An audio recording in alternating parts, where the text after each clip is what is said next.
Good morning students. Today's chemistry class.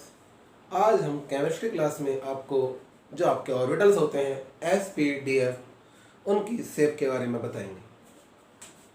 Shapes of orbitals.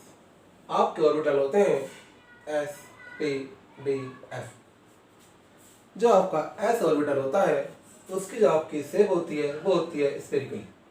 Spherically मतलब होता है आपकी जो एस ऑर्बिटल होता है उसकी जो आपकी शेप होती है वो आपकी गोलाकार होती है। उसका बाद आपका आता है पी।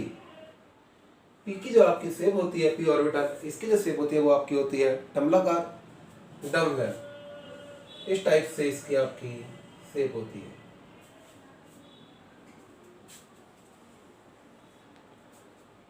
उसके बाद आपका आता है डी ऑर्बिटल। डी ऑर्बिटल की जो आपकी शेप होती है वो आपकी होती है डबल डम्बवेल। इस टाइप से आपकी डी ऑर्बिटल की क्या होती है शेप होती है। एस ऑर्बिटल की शेप आपकी होती है स्फेरिकली अर्थात गोलाकार। पी की आपकी होती है डम्बेल अर्थात डम्बलाकार। और डी की आपकी होती है डबल डम्बेल अर्थात डबल डम्बलाकार। और एफ का आपका कोई आकार नहीं होता अर्थात एफ की कोई शेप नहीं होती है।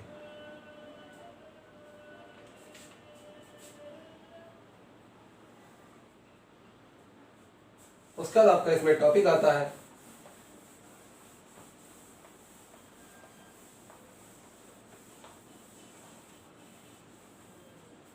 Number of electron. S shell में आपके मैक्सिमम 2 इलेक्ट्रॉन होते हैं। ये आपके सब सेल है और ये आपके हैं इलेक्ट्रॉन।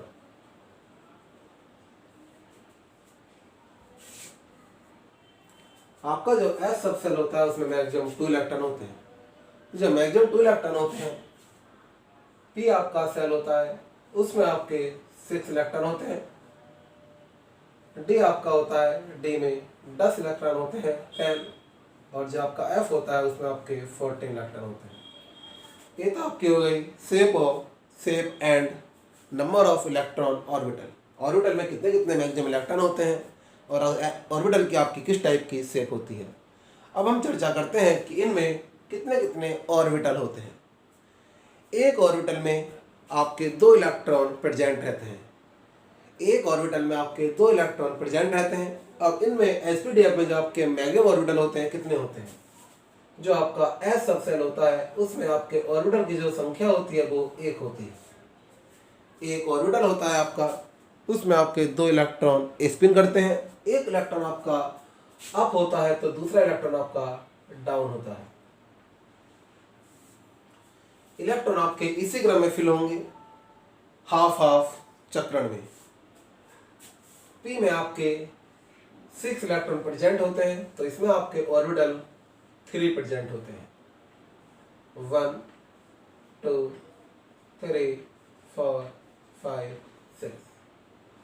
डी में आपके 10 इलेक्ट्रॉन होते हैं तो यहाँ पर आपके 5 ऑर्बिटल प्रेजेंट होते हैं। एक ऑर्बिटल में आपके 2 इलेक्ट्रॉन प्रेजेंट रहते हैं। डी में आपके 7 ऑर्बिटल होते हैं तो इसमें आपके 14 इलेक्ट्रॉन क्या होते हैं प्रेजेंट होते हैं।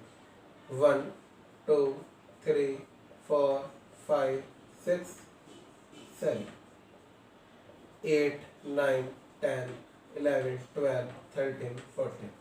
भरने का क्रम आपका यही होगा। जब आपका एक इलेक्ट्रॉन आपका कंप्लीट हो जाएगा तभी हम दूसरा इलेक्ट्रॉन फिल कर सकते हैं। वो भी आपका अदर सेल में फिल होगा। ऐसे नहीं होगा कि आपने दोनों इलेक्ट्रॉन यहीं पर फिल कर दिए, ये आपका रॉन्ग हो जाएगा। इलेक्ट्रॉन जो भरने का आपका मैनर होगा, इलेक्ट्रॉन जो भरने का आपका तरीका होता है वो आपका ये होगा। जैसे आपके पास फॉर एग्जाम्पल 4 इलेक्ट्रॉन है। कितने इलेक्ट्रॉन है? 4 इलेक्ट्रॉन। तो 4 इलेक्ट्रॉन जो हम भरेंगे आपके 1 2 3 4 इस टाइप से यदि आप भर देंगे तो ये आपका रॉन्ग हो जाएगा। इसका जो भरने का आपका सही तरीका होगा वो आपका ये होगा। पहला इलेक्ट्रॉन, दूसरा इलेक्ट्रॉन, तीसरा इलेक्ट्रॉन, पहला दूसरा तीसरा।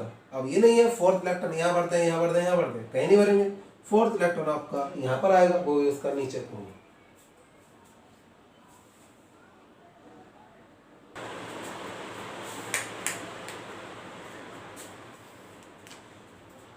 जैसा आपका एक पी सब सेल होता है, तो पी सब सेल में आपके 3 ऑर्बिटल होते हैं। जो पहला वाला ऑर्बिटल होता है उससे आप लिखते हैं पी एक्स, सेकेंड वाला जो होता है उससे आप लिखते हैं पी वाई, थर्ड वाला जो होता है उससे आप लिखते हैं पी जेड।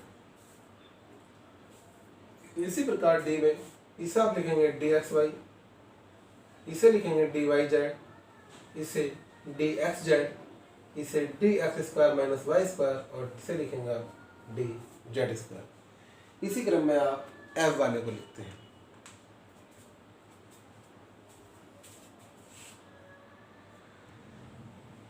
आपका हम एक क्वेश्चन ले लेते हैं। Write all the 4 quantum numbers for last electron of titanium.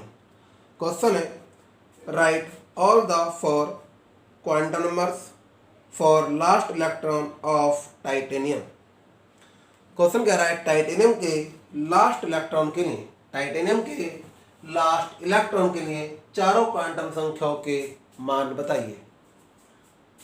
Question क्या कह रहा है टाइटेनियम, टाइटेनियम का हमारा जो सिंबल होता है वो होता है Ti। इसका जो हमारा यहाँ पर एटम नंबर होता है वो होता है 22। क्वेश्चन कह रहा है टाइटेनियम के लास्ट इलेक्ट्रॉन के लिए चारों क्वांटम संख्याओं के मान बताइए। मैं क्वेश्चन लिख देता हूं। ये आपका क्वेश्चन है write all the 4 quantum number for last electron of titanium. Titanium के लास्ट इलेक्ट्रॉन के लिए चारों क्वांटम संख्या मान सॉरी, सबसे पहले हम क्या करेंगे, टाइटेनियम का एटम नंबर हमारे पास होता है 22। इसका हम इलेक्ट्रॉनिक कन्फिगरेशन करेंगे। Electronic configuration 1s2 2s2 2p6 3s2 3p6 4s2। कितने हो गए 6 4 10 18 20 3d2। पहले सेल में कितने इलेक्ट्रॉन हो गए 2, सेकंड सेल में हो गए 8, थर्ड सेल में आपके हो गए 10 और फोर्थ सेल में आपके हो गए 2। तो यहाँ पर जो इसका लास्ट इलेक्ट्रॉन जो एंटर कर रहा है वो आपका कर रहा है 3d2 सेल में। टाइटेनियम का जो लास्ट इलेक्ट्रॉन है वो कहाँ एंटर कर रहा है 3d में एंटर कर रहा है। 4s में क्यों नहीं करेगा, क्योंकि जो हमारे पास यहाँ पर है टाइटेनियम 22, ये तो 4s तो हमारा पहले फिल हो गया ना। यहाँ पर जो हमारी वाले जो 2 इलेक्ट्रॉन बचे हैं कहाँ जा रहे हैं डी सब सेल में जा रहे हैं। 4s तो हमारा पहले फिल हो गया। अब यहाँ पर आपके 2 इलेक्ट्रॉन यहाँ से बच रहे हैं, तो ये कहाँ जा रहे हैं 3d में जा रहे हैं। 3d किसके बाद आ रहा है 4s के बाद आ रहा है। इलेक्ट्रॉन पहले कहाँ एंटर करता है, जिसकी एनर्जी जो होती है वो आपकी क्या होती है कम होती है। तो यहाँ पर आपकी 4s की एनर्जी क्या है वो कम है और 3d की एनर्जी क्या है ज़्यादा है। इलेक्ट्रॉन सर्वप्रथम वहां पर एंटर करता है जहां पर उस सेल की एनर्जी क्या होती है आपकी कम होती है। तो यहाँ पर आपकी 3d की एनर्जी क्या है मैक्सिमम है और 4s की एनर्जी क्या है आपकी मिनिमम है। तो यहाँ पर आपका क्या हो जाएगा, लास्ट इलेक्ट्रॉन एंटर कर रहा है 3d2 में, तो यहाँ पर आपकी n की वैल्यू कितनी होगी 3। n की वैल्यू कितनी हो जाएगी 3। मैंने बताया था d फ्रॉम l, d के लिए l की वैल्यू कितनी होती है मैंने आपको लिखवाई थी। d के लिए l की वैल्यू कितनी होती है 2 बताया था। मैंने बताया था s के लिए l इक्वल टू कितना होता है 0, p के लिए l इक्वल टू 1, d के लिए l इक्वल टू 2 और f के लिए l इक्वल टू 3। तो यहाँ पर हम ये वैल्यू क्या करेंगे यूज करेंगे। यहाँ पर आपका आ जाएगा d के लिए l की वैल्यू 2। अब हम निकालेंगे यहाँ पर m की वैल्यू। m की वैल्यू जब आपके इस टाइप के क्वेश्चन होते हैं तो d में कितने इलेक्ट्रॉन है 2 इलेक्ट्रॉन, लेकिन हमारे पास जो ऑर्बिटल होते हैं कितने होते हैं 5 ऑर्बिटल हो गए। इलेक्ट्रॉन यहाँ पर कितने हैं 1 और 1 2 इलेक्ट्रॉन। वैल्यू कहाँ से कहाँ तक होती है +2 +1 0 -1 -2।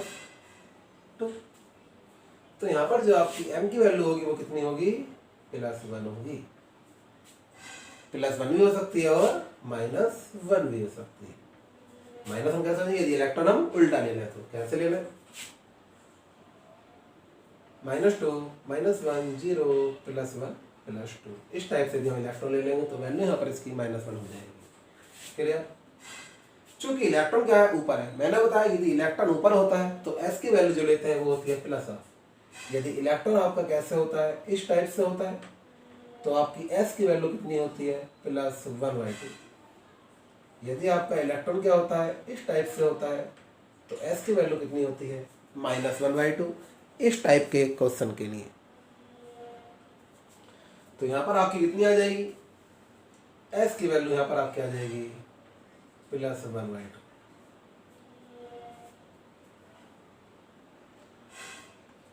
नेक्स्ट क्वेश्चन ले लेते हैं एक और। Right 4 quantum numbers for fourth electron in 3p6 configuration. वो कह रहा है 3p6 कॉन्फ़िगरेशन के लिए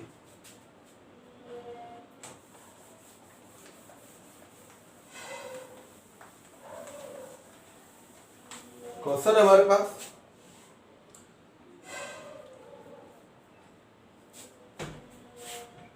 right 4 quantum numbers for fourth electron in 3p6 configuration. 3p6 के फोर्थ इलेक्ट्रॉन के लिए चारों क्वांटम संख्या की वैल्यू फाइंड आउट करनी है। 3p6 क्या ले रखा है क्वेश्चन में, 3p6। तो यहाँ पर n की वैल्यू कितनी हो जाएगी, 3। p फॉर्म n कितना हो जाएगा, 1। अब m की वैल्यू यहाँ पर निकालनी पड़ेगी। p में कितने ऑर्बिटल होते हैं, 3। 1 2 3 4 5 6 +1 0 -1। तो यहाँ पर कितनी वैल्यू आ रही है, फोर्थ इलेक्ट्रॉन के लिए कह रहा है, पहला इलेक्ट्रॉन, दूसरा इलेक्ट्रॉन, तीसरा इलेक्ट्रॉन, चौथा इलेक्ट्रॉन, कितनी वैल्यू आ जाएगी, +1। और इसकी वैल्यू आ जाएगी -1/2। Very simple. तो इस टाइप से आप कोई सा भी क्वेश्चन सोल्व कर सकते हैं।